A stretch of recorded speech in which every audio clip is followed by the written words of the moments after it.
Witam. Nazywam się Jarek Kukliński. Witam na swoim kanale. Ten kanał jest jakby reaktywacją, kontynuowaniem wcześniejszych programów o wydobyciu Hecera. Chcę tutaj zamieścić praktycznie wszystkie moje materiały, jakie posiadam, dla potomności.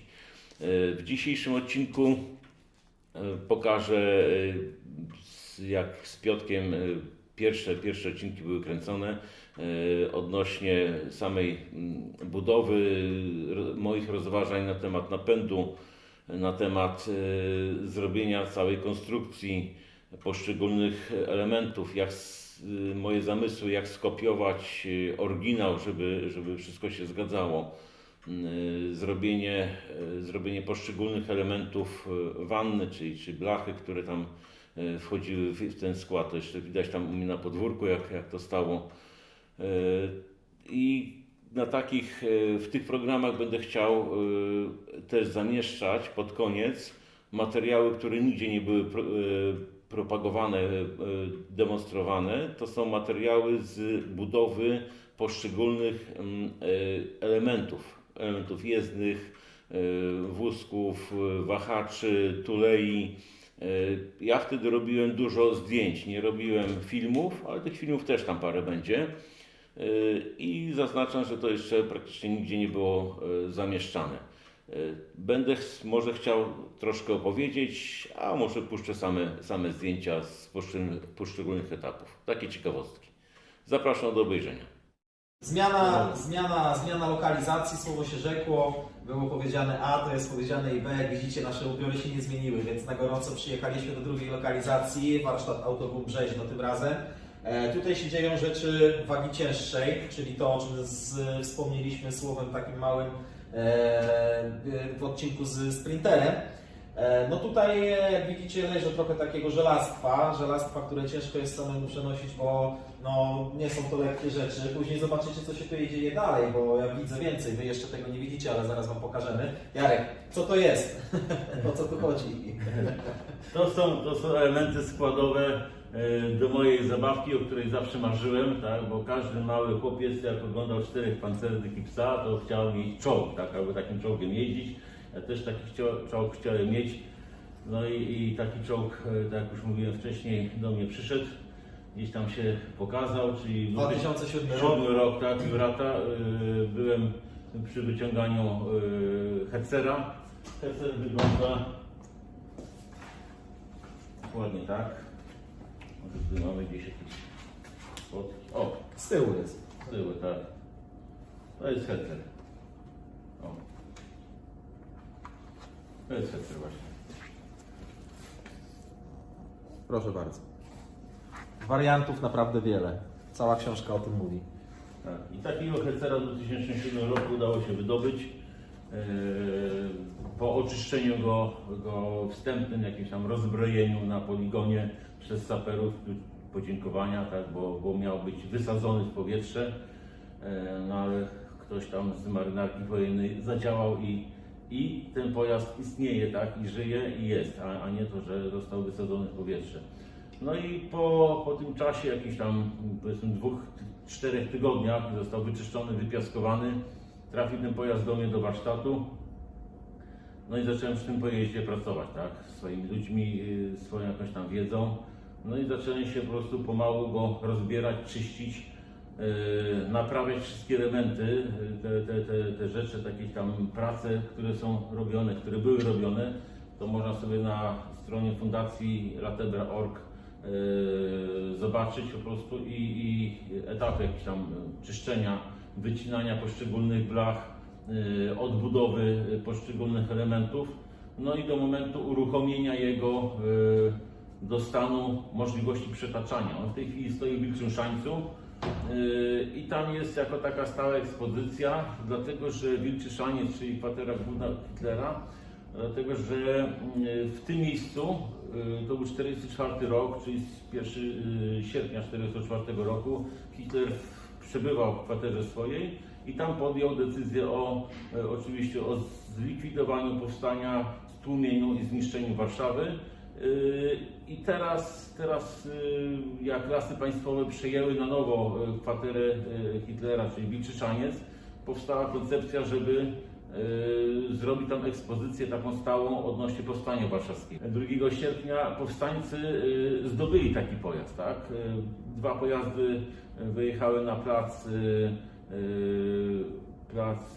chyba Nelsona i tam jeden z tych pojazdów został zdobyty przez powstańców, później przez nich wyremontowany, czyli przez brygady Chwata, i dlatego został nazwany Chwatem.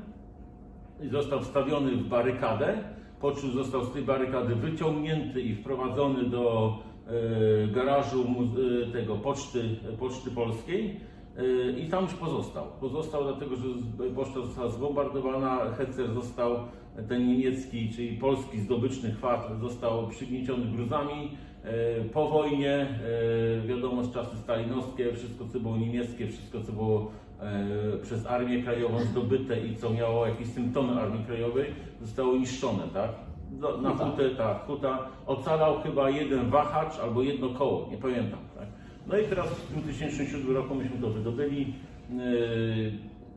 wyremontowali, tak? Zostało to u mnie w warsztacie wyremontowane do jakiegoś tam stanu jezdnego. No i tak sobie pomyślałem, że w którymś momencie trzeba będzie gdzieś go oddać, tak? Przekazać, żeby ludzie patrzyli na niego, podziwiali, tak? No bo to jakaś tam zabytek jest, to jest historia. Tak. I dla historii trzeba mieć szacunek, bo historia to lubi się powtarzać, tak? No i stwierdziłem sobie, że mój kolega przyszedł do mnie do warsztatu, mówi: ty słuchaj Jarek, ty tyle już przy tym czołgu robisz, że ty mógłbyś zbudować ten drugi nowy. No i tak mówię, kurczę, w sumie czemu nie? Tak.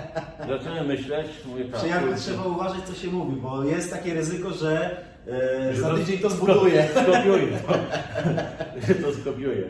No i tak zacząłem myśleć, zacząłem te myśli kłębić. No i mówię, kurczę, tak, aha, to jestem w stanie zrobić, to też jestem w stanie zrobić, tutaj z tym sobie dam radę.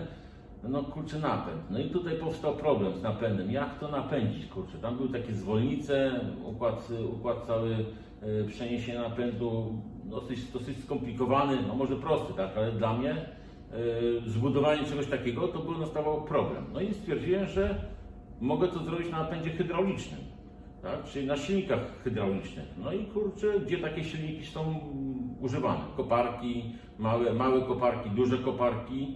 I jest coś takiego jak obijak wykopowy firmy Ramax. To jest taki jakby wózek dziecinny, tak? Tylko taki wózek waży 1,3 t, który skacze. Tak? Wprowadza się do wykopu po koparce i on jedzie sobie i obija tą ziemię. I przejeżdża, koparka dosypuje i obija ziemię, aż on wyjedzie do góry. Tak? No i taki właśnie silnik, zresztą podejdziemy, tu taki jeden silnik mam nawet, jeszcze to podejdziemy, to pokażesz, Piotrek, jak to wygląda. To stwierdziłem, że kupiłem walec sobie, tak? No i kupiłem sobie walec i od tego się zaczęło, tak? Także od walca takiego wykopowego. No i zacząłem tworzyć, zacząłem rozrysowywać wszystkie elementy tego Hetzera, jak on był rozebrany. Ponieważ nie posługuję się tego AutoCAD-em, tak, i jakimiś tam programami skomplikowanymi. Teraz moja córka już po architekturze, to myślę, że może mi trochę pomoże w tym przerysowaniu tego, no ale w rysunku technicznym jakoś tam wiedzę miałem, no i to zacząłem wszystko kreślić, tak, rysować, odrysowywać, wzorcować. No i zacząłem budować, tak, pomału, tak. Zaczęło się właśnie od wahaczy, od tulei, takich jak tutaj są. W ogóle stwierdziłem sobie tak, jeżeli coś jest i masz jakiś pomysł, to trzeba się to realizować, tak, no bo to można zrobić wszystko. To jest wszystko kwestia w głowie siedzi, tak, po prostu, no wiadomo też jakieś, nie powiem, jakieś koszty, no bo tego jest sporo i ja to dużo rzeczy robiłem samemu nawet na obrabiarce, czy używając tutaj człowieka, który u mnie pracował, czy pracuje, mając podstawowy sprzęt, czyli tokarkę dosyć dużą, frezarkę, szlifierkę, piłę taśmową. Takie rzeczy można zrobić. Zaczęliśmy od, pomyślałem sobie, że muszę rozwiązać układ jezdny, tak? Czyli układ kół wahaczy. Tutaj mamy akurat pokazany wahacz, który gdzieś już ktoś się dowiedział, że coś takiego robię, powiedział mi, że słuchaj, u chłopa w zagrodzie na złomie leży taki wahacz od Hecera. I to jest wahacz, który przyjechał do mnie spod Krakowa. Ten, tak? Dokładnie ten. I jeszcze jeden wahacz do mnie dojedzie, już mam za niego zapłacone, z tego samego źródła. I ten wahacz służył jako obciążnik do pługa. Jeszcze 2 lata temu. Tak? Pług po prostu, żeby głębiej się w ziemię wbijał, tak? No to został przyspawany żelazko, tak? To trochę waży, tak? To waży ze 30 kg, tak? No i pług, żeby głębiej chodził, no to jest tak zrobione. No i zacząłem kombinować, jak to zrobić, jak to cały ten element. W odlewni, no to forma, zrobienie czegoś to jest niestety majątek, tak? Po prostu to nikt by mi tego nie zrobił i stwierdziłem, że rozbiorę to na części i zmontuję, tak? Powycinam. Taki element, zobaczcie, tutaj jest płyta stalowa. Piotrek, może przejdźmy tam, bo tu mam jeszcze płytę taką jedną, która jest surowa zupełnie. Tu jest surowa płyta, grubości 5 cm. Odrysowane są już kształty i to wszystko było... Ile to waży? No za 30 kg będzie miało. Te wszystkie kształty, otwory, te elementy nie, tych elementów też nie. Otwory, same otwory były wycinane na wodzie. Tych elementów, te elementy tutaj boczne obcinałem już u siebie na tej małej piłce taśmowej. Dlaczego? Dlatego, że koszty. Tak? Cięcie wodą takich grubych elementów to jest dosyć kosztowna sprawa. No i w związku z tym stwierdziłem, że można sobie powiedzmy takie elementy tutaj powiedzmy podskracać i zrobić tą obróbkę maksymalnie u siebie. Tak? Także to zrobiłem w ten sposób. Same stworznie, to są stworznie osi, tak, głównej, to też u mnie zrobione, kawał wałka wytoczony, gwint M30 razy 1,5, nakrętka taka sama, wszystkie rzeczy, które mam skopiowane, pasują do oryginału, przynajmniej do tego oryginału, którego myśmy wydobyli. Tak? A były różnice produkcyjne i taka różnica produkcyjna jest tutaj na przykład na tym wahaczu. Wygląda w ten sposób na zbieraczach łota. To są takie zbieracze, gdzie tutaj chodziła felga, tak, po tym promieniu i błoto, które zbierało się na wewnętrznej części felgi, zostało tu ścinane i zgarniane.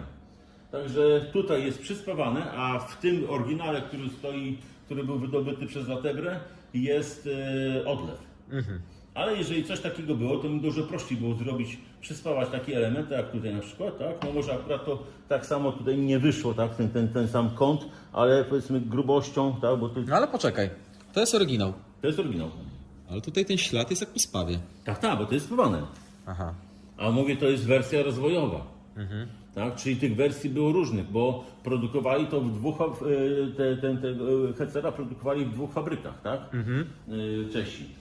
I widocznie któraś to była wersja z tych rozwojowych. Myślałem, że może być to wersja od Mardera albo od 38T, tak? Czeskiego czołgu, ale nie, to jest wersja od Hecera, dlatego że były różnice w wahaczach, czyli średnicy kół. Tak? Bo Hecery miały większe, dlatego że miały większą masę. Tam były problemy z układem jezdnym, problemy z grubością blachy, właśnie na co sam się na tego natrafiłem. I tego, ale jakoś się to wszystko przeszło i zrobiło. A powiedz mi, jaka jest grubość tutaj tej blachy mniej więcej? To jest nie blacha, tylko to było jak pierwotnie, to był cały jeden wałek stalowy. Aha. Czyli to nie mogłem dostać rury, tak, która miałaby taką ściankę, że mógł się zmieścić z miejscem na łożysko, tak, z miejscem na gwint. Tak, i żeby jeszcze zewnętrzno też mi to wymiary trzymało. I w związku z tym musiałem to z wałka grubego, tak? To mi na hurtowni tam stali, pocięli od razu. Ja to wsadziłem do siebie na obrabiarkę, tak? Przewiercone, zrobione z grubsza i później już te wszystkie gwinty, te powierzchnie do tego podłożyska, to wszystko poszło na inną obrabiarkę dokładniejszą i tam było już dokładnie to zrobione, tak? Tutaj jest... Ale to co, to w tej chwili ma gdzieś 1,5 centymetra? Tak, no tam mamy stopniarkę, to możemy sobie to zmierzyć. Myślę, że parę osób jest dociekliwy, 15 mm. No widzisz. 15 mm, tak? Tutaj do tego przychodzą dekle, tak? tu w środku jest łożysko i teraz na cele takie po prostu moje, żeby sobie to składać wszystko, zrobiłem takie niby łożyska, drewniane, tak, albo drzewienkowe, drzewienkowe, tak, i takie łożysko sobie tutaj wkładam, tak, o. Ono mi ono ma dokładnie wymiary oryginalnego łożyska, tak? I ja mogę sobie takim łożyskiem, powiedzmy, nie rysuję, nie niszczę, bo to wszystko jeszcze będę musiał wypiaskować, tak? I mogę sobie to złożyć, zmontować i próbować kombinować, tak, odległości. No bo teraz przede mną czeka coś takiego, jak już mam te wahacze zrobione, to zostaje mi, teraz muszę sobie ustawić odległości samych piast. Tak, to jest piasta zrobiona u mnie, to jest piasta oryginalna, tak, to jest serowa. Tak i stanie, jeszcze na farbie. To też udało mi się pozyskać od jednego z ludzi, którzy się zajmują, powiedzmy, zbieraniem takich dziwnych elementów. Oryginał. To jest oryginał na oryginalnych łożyskach, tak, jeszcze na oryginalnej tulejce dystansowej, to jest ta tulejka, tak. Ja, ponieważ tego nie widać, to sobie zrobiłem tulejkę w ten sposób, nie musiałem tego stożka robić, tak. Zadanie jest to samo. Tulejka dystansowa do łożyska, tak, ponieważ tu jest całość, pracuje na jednym łożysku rolkowym i jednym łożysku kulkowym. Dużym łożysku, tak. Tutaj mamy takie łożyska. Tak, to jest to łożysko. To są oryginalne łożyska. To jest wałeczki? Wałeczki, tak. I co jeszcze ciekawego? W Hecerze, którego remontowałem, były 3 rodzaje, od 3 producentów były łożyska. Była Szwecja, Austria i Niemcy. 3 nie było.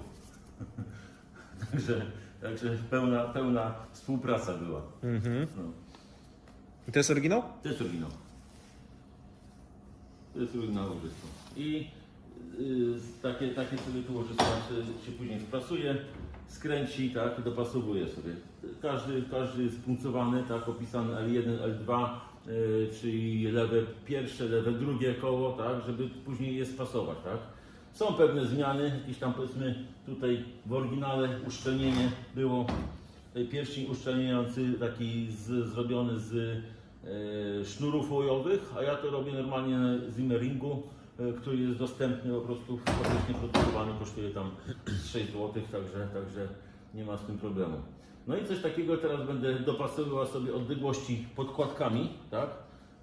Podkładkami, które były też na wodzie wycinane, po to, żeby móc zrobić te luzy, tak? Żeby to łożysko, te piasta pracowała, zgrzytów jakichś nie było, tak? Żeby to wszystko się mieściło. Jak to spasuje, taki wahacz, to zostaje przede mną coś takiego, że tutaj przychodzą takie elementy, ślizgi resorów. To jest już zrobiony nowy ślizg, tak, odlany.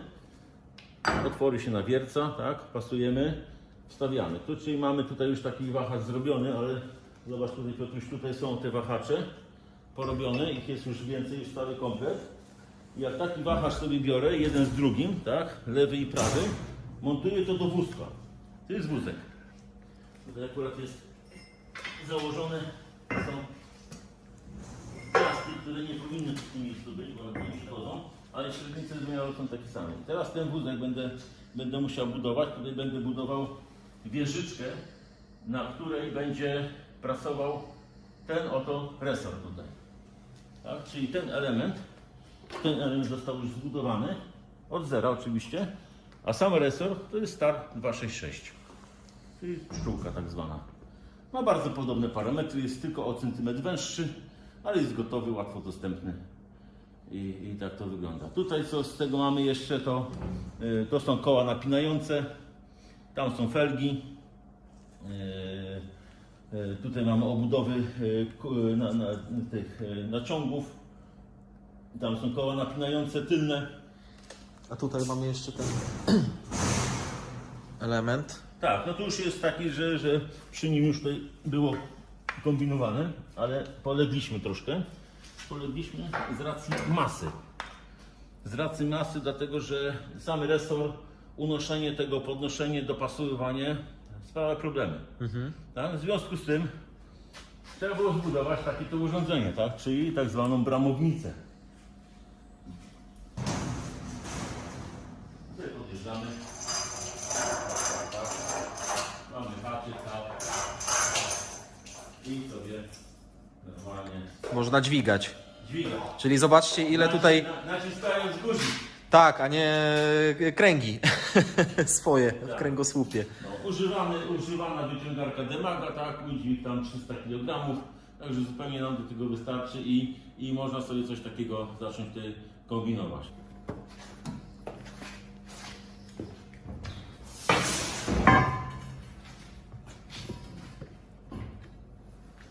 No i wyszło nam coś.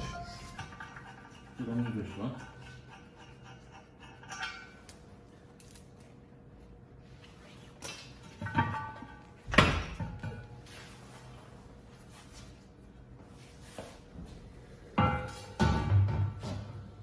No i dobra, dwa obiekty są widoczne, można gadać. Dwa obiekty, tak. To są piasty felg do Hecera. Ta jest oczywiście moją kopią, to jest oryginał.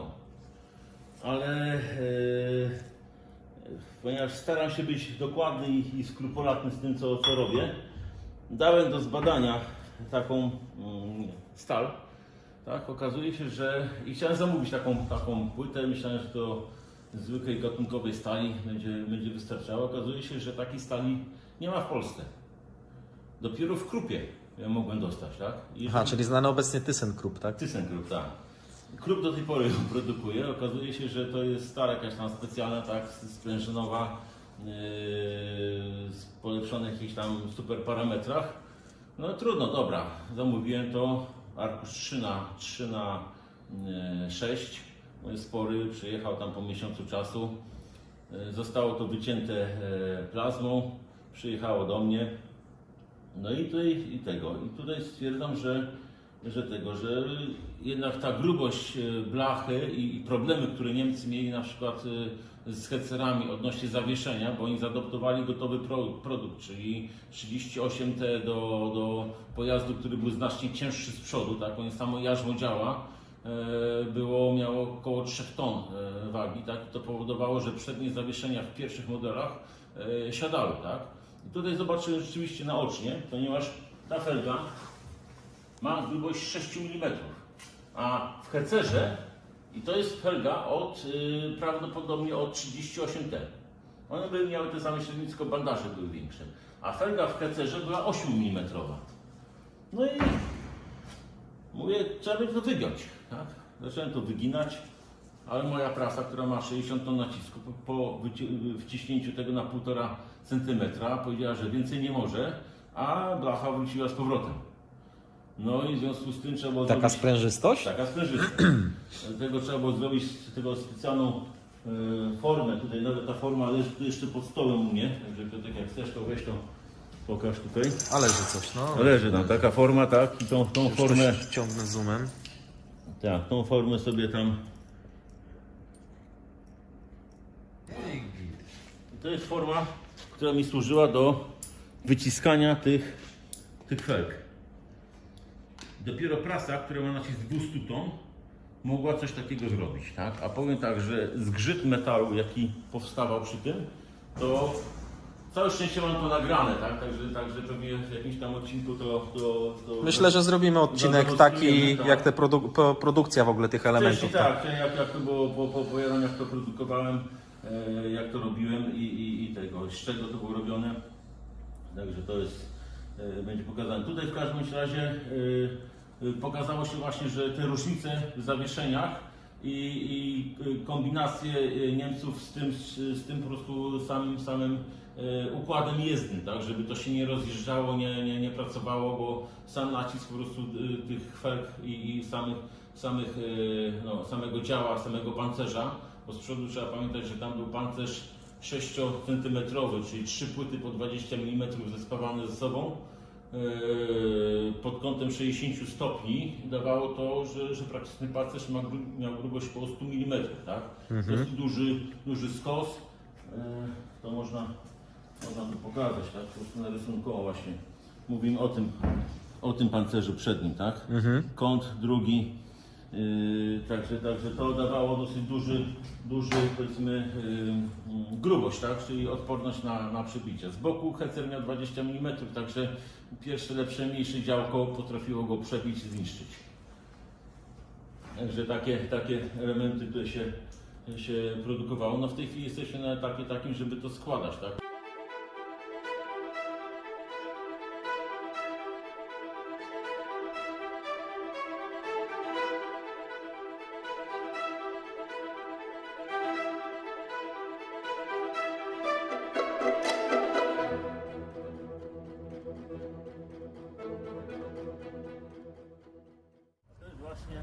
To jest właśnie hecer w częściach. To są blachy podwozia, blachy burt, blachy, przednie blachy. To wszystko trzeba wycinać, pospawać, złożyć. Jak to będzie zrobione, będą burty złożone, trzeba zamocować wahacze i dopiero wtedy coś dalej kombinować. I żeby to zrobić, mając tutaj warunki domowe, tak, praktycznie warsztatowe, nieprzyzwyczajone do jakichś suwnic, dźwigów czy innych rzeczy, to zbudowałem sobie taki wózek, tak? To jest przednia oś, tam jest tylnia oś, tam są podłużnicze, tak? To służy do tego, żebym na tym mógł zbudować całego hecera, tak? Ośki tu są przednie od Ursusa, jak widać, tak? I to są osie skręcane od Ursusa.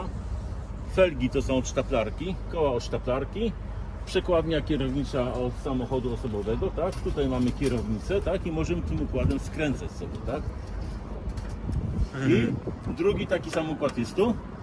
To zmontujemy w ramę i wtedy możemy tym przemieszczać się, czyli możemy wyciągnąć, wyjechać, podnieść, obrócić. Czyli co, on generalnie jak będzie już miał swoją pełną masę, to taki wózek go udźwignie? Tak. Na tych No dwutałownikach, myślę, że tak? Pełna masa bojowa hecera to jest około 13 ton, 13,5 tony. Tego, który został wydobyty w Juracie, to jest 10,5 tony. To jest waga, która była na haku dźwigu. Tak?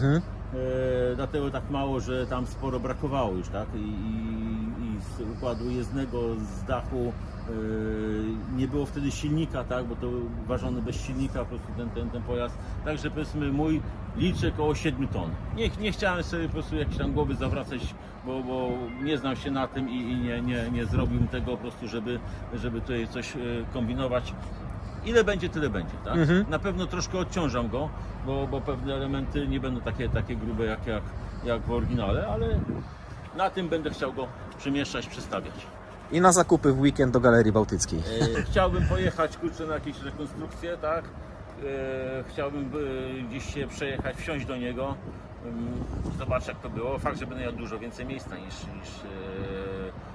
w takim oryginalnym hecerze, bo nie będę miał jarzma działa, a działo będzie, tak? Działo będzie, bo działo będzie zrobione z latarni ulicznej. No tak, zwężająca się rura przewód jest. lufy to jest, kali tam było oryginalnie 75 mm, u mnie będzie chyba 74,5 mm, bo już taką rurę mam kupioną, a sam stożek to zrobię z latarni ulicznej. To jest koło też wyprodukowane praktycznie w całości u mnie, oprócz nalewania gumy. Co prawda jestem od opon i felg, także mogłem sobie felgę zmontować, ale z gumą miałem problem techniczny. Tak? Problem polegał na tym, że chciałem to zrobić powiedzmy z mas takich poliuretanowych, tak? Z kompozytów innych, ale wtryskarka, która jest w Gdańsku, niestety nie ma takiego wtrysku jednorazowego.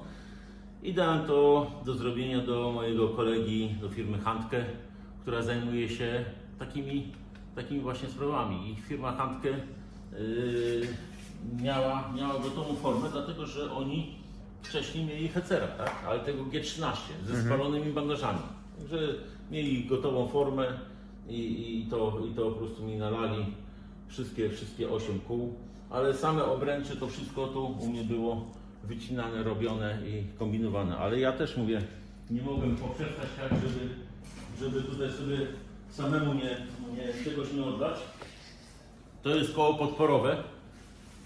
podporowe, tak? Nie udało mi się już otworzyć napisu Continental, ale sam wymiar jest zrobiony, tak? To jest koło podporowe pod gąsienicę. Tam na samej górze Widzisz, takie dwa słupki są zielone. To są ośki do tych kół podporowych, a tutaj jest jedno, widzę, takie zmontowane nawet. O.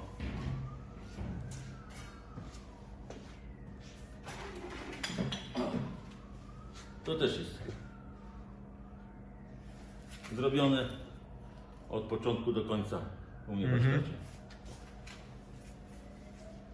Nie wytrzymałeś i zrobiłeś. Nie wytrzymałem i zrobiłem.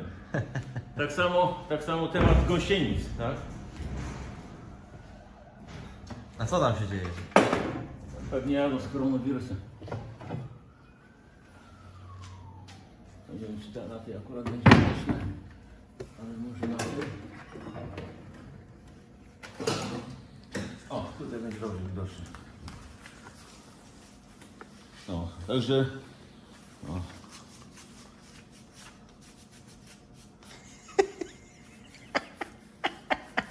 Złoty napis. Mam nadzieję, że się nagrało. To są. No to jest niestety w tej produkcji. To jest lipa. To jest lipa. Ale a niech ta lipa zostanie, tak, bo to nie jest tak, że się wszystko uda zrobić, tak? Nie jest tak, że się wszystko uda zrobić. Formę zrobiła mi odlewnia. Powstały problemy w odległości różnicy tego w stworzniach. I dlatego to jest lipa. Ale całe szczęście, że się udało to przy pierwszej partii zrobić, obrobić. Obrabiałem tutaj u siebie to na warsztacie, na tokarce, tak? Bo to, co mi koledzy właśnie powiedzieli z południa Polski, słuchaj, Niemcy coś takiego robili, jak złożyli taką na wiertarce, przewiercili takie otwory, to okazuje się, że gąsienica idzie w banan. Czyli w łuku, złożona, taśma. Dlatego, że nie szły równolegle, same stworzenie nie szły równolegle. Ale to co, to ty mówisz w oryginale, że tak było? Nie, w tym co wykonali. W tym co robili, tak. I to mi dało do myślenia. Wstawiłem to do siebie na tokarkę, zrobiłem przyrządowanie, wierciłem te wszystkie stworzenie tokarką. Tak? I wyszło prosto. Tak? I tutaj... Potrzebowało więcej luzu, tak, żeby się rozprężyć, bo tak to co, pod obciążeniem stworznie by mogły się powyginać, nie? Albo strzelić. Nie, wiertło, jeżeli szło, po prostu prawdopodobnie się gdzieś to mogło, wiesz, uginać po prostu, albo przestawić po prostu o pół milimetra na przykład i mieć już po prostu, że szło ze skosa. I wtedy jedno do drugiego suma luzów po prostu powodowało, że to się, wiesz, w łuku się rozwinało, tak? Ja to zrobiłem u siebie na tokarce i pierwsza partia, no niestety z tej, której to jest lipa, tak? I udało się zobaczyć, że coś takiego się dzieje, że coś takiego jest. Zresztą jeszcze parę ogniw mam już poprawionych, takich, które są jeszcze nie obrobione, to pokażę, jak to wygląda w ogóle odlany taki odlew przed obróbką, bo to nie jest tak, że wychodzi coś takiego gotowego, kurczę, tak?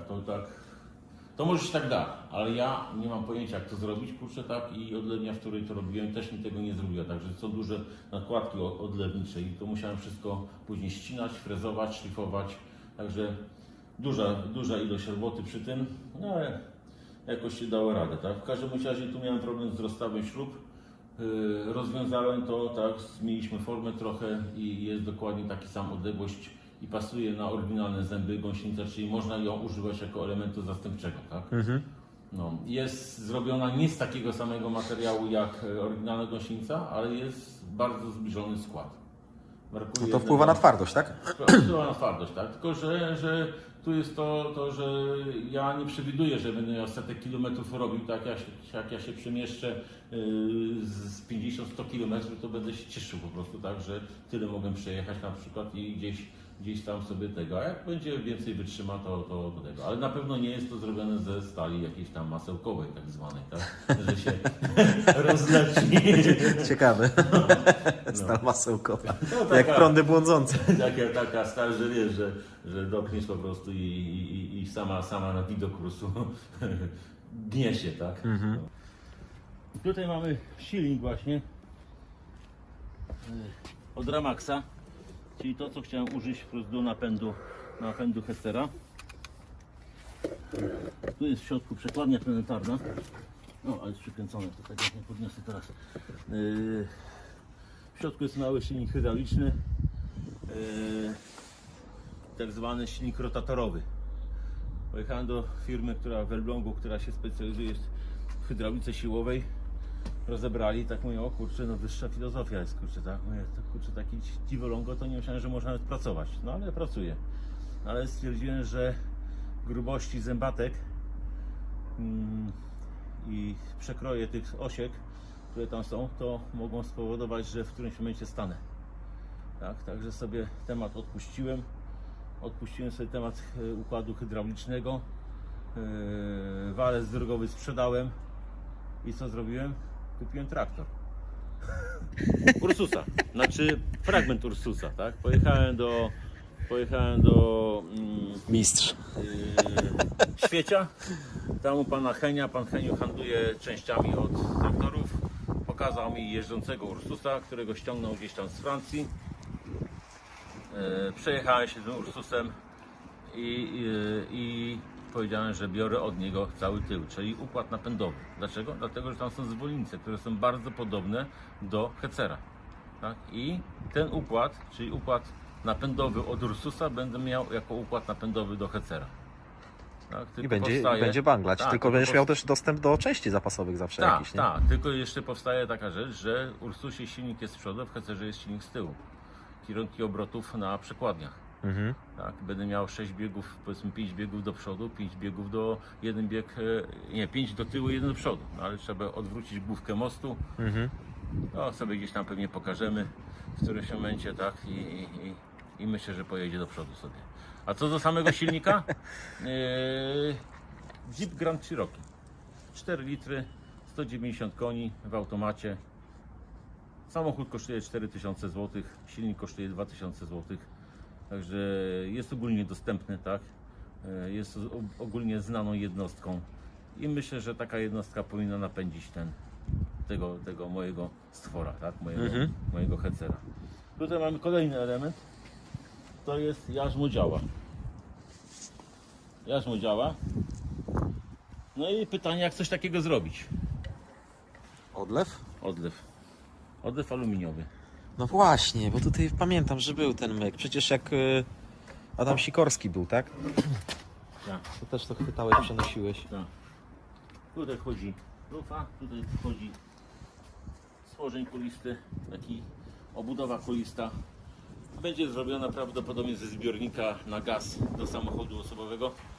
Tak, czyli takie zbiorniki gazowe, taki zbiornik tam leży u mnie, podcięty już właśnie, będzie mniej więcej pasował.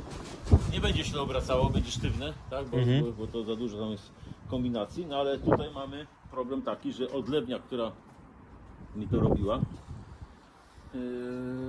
stwierdzili, że takiej dużej formy nie mają. I mogą mi to zrobić w trzech częściach. No i zrobili to w 3 częściach. Pierwsza część to jest tu. Pokażę na zdjęciach, tak? To będziesz miał zdjęcia, tak? A druga część jest tutaj. Tu przecięte i tam przecięte. No i teraz kurczę 6 cm aluminium, tak? Trzeba to pospawać. Ja tiga mam, ale nie takiego. Tak? Pojechałem do mojego kolegi Tomka, który zajmuje się profesjonalnie spawaniem. Jak się wziął o godzinie 14 za spawanie, no to skończył o 22. I mówi, trzeszczało, piszczało i nie poszedł przez to z żoną do kina, bo obiecał, ale mówi, jak się nagrzało, to musiał to skończyć. Tak? No i w ten sposób to powstało. Także, a cel, można było to zrobić z żywicy, tak? Można było zrobić jakiegoś innego, z drewna wystrugać, ale nie ma czegoś takiego, że przychodzisz, dotykasz i jest zimne. Tak. Tak? Jest metal. A nie jakiś tam kurczę styropian, bo też można ze styropianu zrobić, tak? Żywicą po obles i kto by to wiedział, tak? Z zewnątrz nie będzie wiedział, tutaj przychodzi. No ale wiesz, no, niszczyciel czołgów, który może zniszczyć Styropianowy. cegłówką, No, to tak. jest... To tak. się mija z celem.